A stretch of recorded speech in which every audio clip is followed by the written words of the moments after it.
ఆత్మీయ సమావేశం నిర్వహించారు. కౌరు పృథ్వీశంకర్, సానబోయిన సురేష్ ఆధ్వర్యంలో జరిగిన ఈ సమావేశానికి జనసేన అభ్యర్థి పులపర్తి రామాంజనేయులు, ఉమ్మడి పశ్చిమ గోదావరి జిల్లా జనసేన పార్టీ అధ్యక్షుడు కొటికలపూడి గోవిందరావు, మెంటే పార్టీ సారథి కోలా నాగేశ్వరరావు హాజరయ్యారు. వైసీపీ నుంచి జనసేనలో చేరిన కార్యకర్తలను వారు కండువా కప్పి పార్టీలోకి ఆహ్వానించారు. ఈ సందర్భంగా పులపర్తి రామాంజనేయులు మాట్లాడుతూ, స్త్రీ ఎక్కడైతే ఆనందంగా ఉంటుందో ఆ కుటుంబం ఎప్పుడూ సంతోషంగా ఉంటుందన్నారు. ఇల్లు శుభ్రంగా ఆనందంగా ఉండాలంటే మూల కారణం మహిళలే అన్నారు. స్త్రీ సంతోషంగా ఉంటుందో, ఎక్కడైతే స్త్రీ ఆనందంగా ఉంటుందో, ఏ ఇంట్లో అయితే స్త్రీ నవ్వుతూ ఉంటుందో ఆ కుటుంబం ఎప్పుడు సంతోషంగా ఉంటుందమ్మా. ఇల్లు శుభ్రంగా ఉండాలి, ఇల్లు సుఖంగా ఉండాలి, ఇల్లు ఆనందంగా ఉండాలంటే కారణం మీరేనమ్మా, మూల కారణం మీరేనమ్మా. మీరంటే ఆది పరాశక్తులమ్మా. మీ శక్తితో ఏ పనైనా చేయగలుగుతారమ్మా.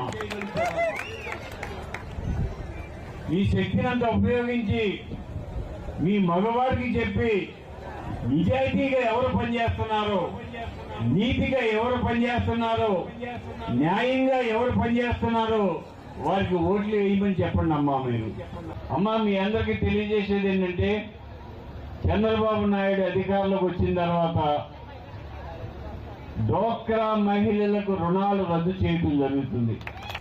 మరి ప్రశాంతంగా నారా లోకేష్ బాబు గారు మరి పాదయాత్ర చేస్తా ఉంటే ఎక్కడో కడప, కర్నూలులో మనం చూసాం. అదే విధంగా పశ్చిమ గోదావరి జిల్లాలో కూడా ఆయన మీద రాళ్ల దాడి చేశారు.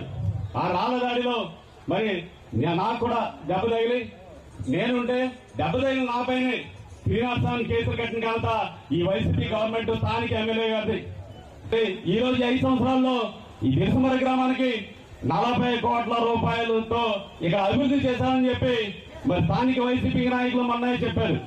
ఈ 40 కోట్ల రూపాయలు ఎక్కడ అభివృద్ధి చేశారని చెప్పి నేను ఈ సభాముఖంగా చర్చకి రావాల్సిందని నేను కోరుతా ఉన్నా.